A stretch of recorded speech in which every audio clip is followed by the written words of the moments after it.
Welcome again to Brussels, where we've got one or two topical little things to get through in the next perhaps 25 minutes if we've got the time.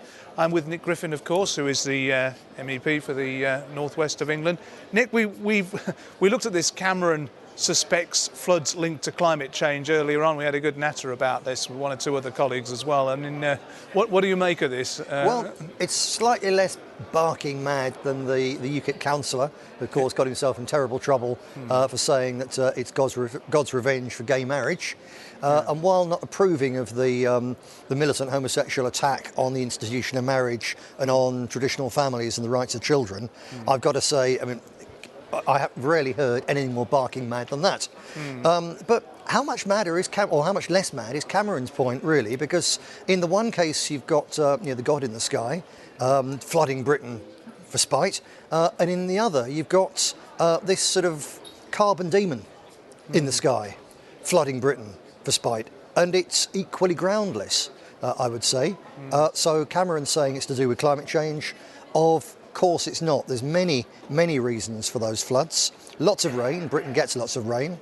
And I think you've got a cutting there in effect from the George Monbiot article, haven't you? Yeah, we have. We get a lot of votes just going on to this carbon. You mentioned carbon. We get a lot of our votes that come through on the plenary, all with this same theme of carbon hysteria, don't we? With less and less of emissions targets and whatever, and it really does. It's very worrying, and what it's a blueprint for deindustrialising the whole of Europe, isn't it? Really, it is. Now, Monbiot, Guardian writer, and so on, tends to be on that wavelength. Yeah. Very much a leftist deep green. But even he recently has said no. Like the reason for these floods, there's other reasons. He did a very good article pointing out that if you cut down trees in the upper reaches of the valleys... Yeah, this was the one in the Daily Mail, wasn't it? That's it, yes. So what it says here, drowned by EU millions, thought extreme weather was to blame for floods. Wrong. The real culprit is European subsidies that pay UK farmers to destroy the very trees that soak up the storm.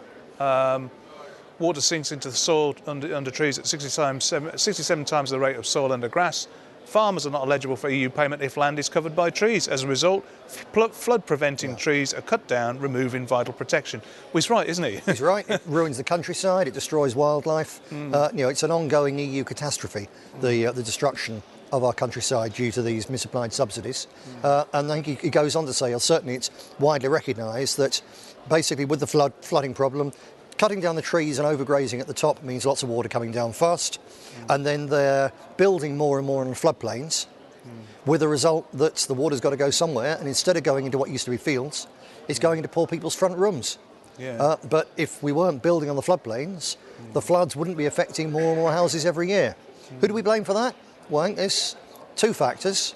Certainly not any mystical being, but most definitely the greedy developers who finance the Tory party to the tunes of millions of pounds every year in donations, and then the Tories open up the planning laws and insist on letting them build where they want to. They don't want to build houses on slopes like that. No. It's difficult and problematical. They want to build them on the flat. So they're building them on floodplains, and the Tories let them. And then Cameron wails about climate change and wants us to tax us more in order to put right the problem that they've created. And the other factor, so Cameron can blame the carbon dioxide demon, UKIP members can blame God, so I'll blame immigration.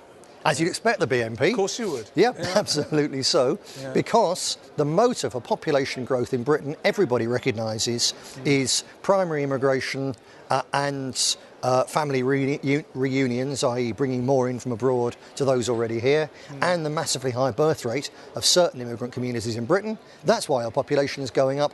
If you have a growing population, you have to build more houses, you have to build on the floodplains, more houses get flooded. There's white flight as well, isn't there? People wanting to move out into areas, less urban areas, building on floodplains. Yep. I mean, there's other issues as well. We don't do innovation very well when it comes to building in this country. Years and years ago, we were warned about the concept of concreting over vast swathes and where would the water go. But there's also other little factors that we could do, like using rainwater to flush toilets, for instance. We don't do that. They do on the continent, don't they? Where they collect water in new buildings.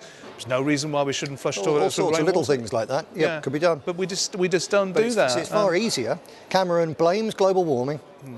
then it's out of the government's hands, isn't it? Nothing we can do. Sorry, it's all about global warming. If you want it solved, you've got to give more power to the internationalist bodies, got to further weaken the nation state. It's a matter of shrugging off responsibility, refusing responsibility, and using this myth as an excuse for the things that internationalists like Cameron wants, which is less and less national government and more on the international stage. It's bad for Britain politically, and it's bad for people whose houses get flooded. Certainly is. I mean, we'll stick with Mr. Cameron because he's got a headline this morning.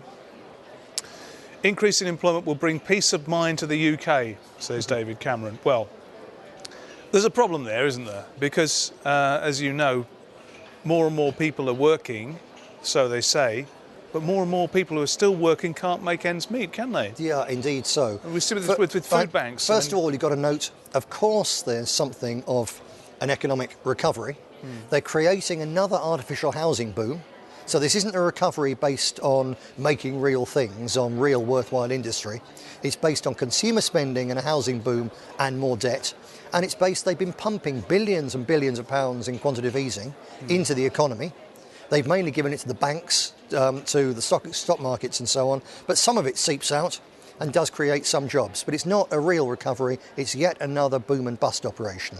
But real recovery or not, as you say, the big problem is that the jobs they're creating, very proud of them, but what proportion of those are part-time jobs?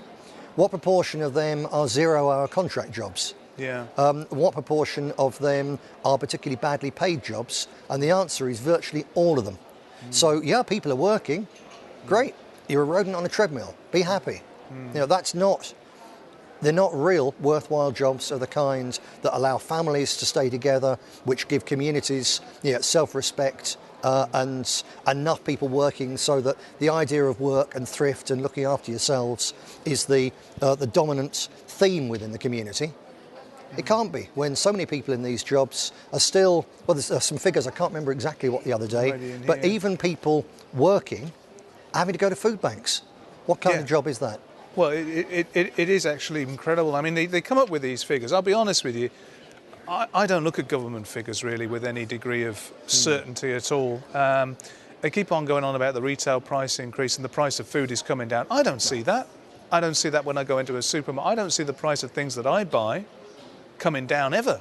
They're always, I mean, bread used to be 50, 60 pence. It's £1.30 a loaf. Yeah. You know, a tin of fish, 27 pence, is now 65 pence. So what, you tell me what food items are going in price. Yeah. It's almost like psychologically talking us back into a kind of a recovery mode when really the hard evidence suggests that I think so. There's nothing really there. Another interesting thing that we've discovered today, we were going back through one or two environmental things preparatory for the next plenary session. US shale miracle over in a couple of years. This was an article in The Guardian. This is a US colonel warning us all that the world is sleepwalking into a global energy crisis. Yeah, very, very interesting, because over the last couple of years, more and more people have said, look, the energy crisis, the peak oil crisis, it's over. America's discovered this enormous bonanza of tight oil, of shale oil. So America's going to be the world's greatest producer of oil. The Arabs are going to fade into the background. Don't worry, all go back to sleep. Don't worry about energy. And it simply isn't the case. I spoke some months ago about the way in which most of the shale oil producers in America, they're producing lots of shale oil. Most of the producers are producing it at a loss. They're only able to keep going because mug-punter investors, including quite little guys, are pouring money in, thinking it's the next big thing. It's another bubble. But that was one factor. This is new news. The fact that the depletion rate of shale oil is so rapid, it's far faster than conventional oil, that in America now they're only keeping stable by drilling more and more and more in places that are already producing less and less oil, with the result that the statistics there, and I've checked them elsewhere on various sites, the oil drum and so on, that it all appears to check out that peak oil is going to strike the thing that was going to end peak oil within a matter of 24, 26 months. American oil production is going to start dropping through the floor, and then there's going to be so much trouble on this. There really is. That's the big crisis of capitalism of the modern world, far more than the financial crisis. Because if you haven't got perpetual growth because of lots and lots and lots of really cheap oil, you can't afford to service the debts. So it will create a financial crisis on an enormous scale, and it's really very significant. It has one other factor for Britain, that when people are being conned, or the government and the big companies are constantly now pushing to allow fracking over vast swathes of Britain. And offering big tax breaks. Indeed. As well. Yeah. And of course, this is fracking for gas, but it's essentially the same process as shale oil. It involves the same thing, whether it's for oil or gas. So they're pointing to America and say, look, it's revolutionised America. America's sorted. Their energy costs are so lower than the rest of the world. They're bringing industry back to America. It's all going to be wonderful. We've got to copy that. Well, first of all, there's a lot of evidence that America's shale oil is actually more productive than our shale gas would ever be. And secondly, in any case, America's shale oil boom is going to last about 8 or 9 years from beginning to end. And they want to do the same with gas in Britain, knowing full well that the oil doesn't tend to leak through aquifers and so on in the way that gas does. So they're saying, look, that's worked wonderfully for America, so let's ruin Britain.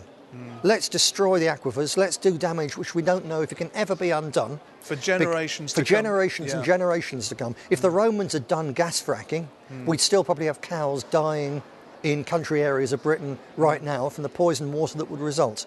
So they're saying, let's do this because it'll sort Britain out like America's sorted out. But the small print is that America's shale oil boom is virtually over before it began. It says here peaking in 2016, 2017.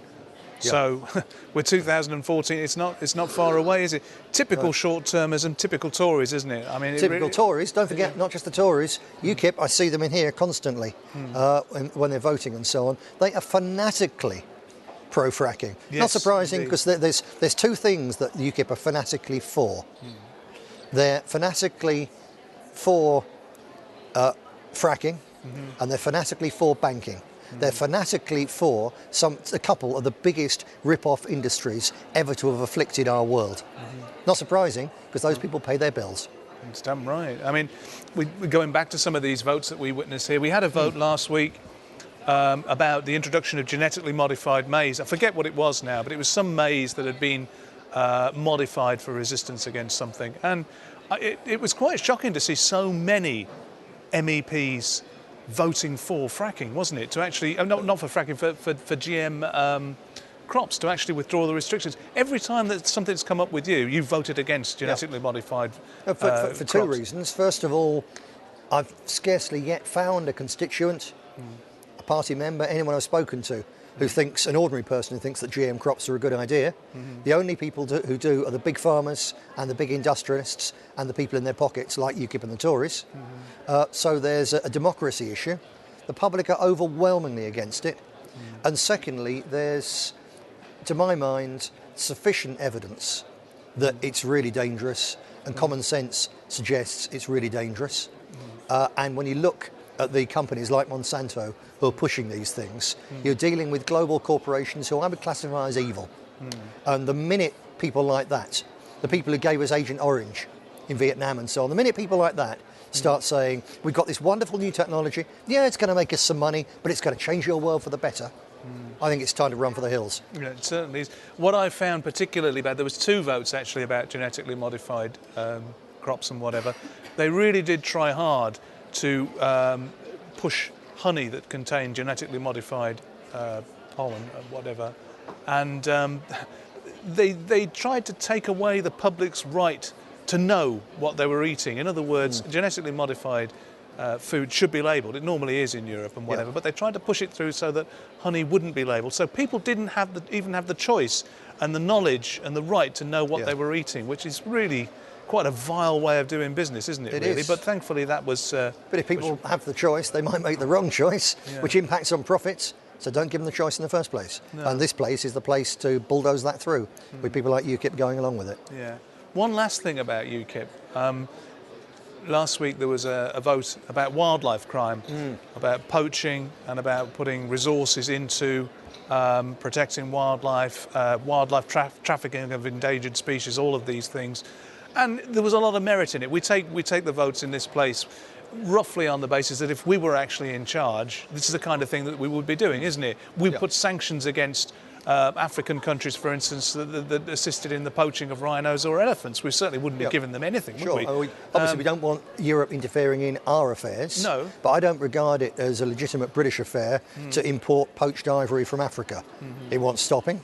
And if Europe wants to meddle in Africa in some way to stop poaching, I think that's valid and legitimate because I think elephants, for instance, are a wonderful part of the natural world.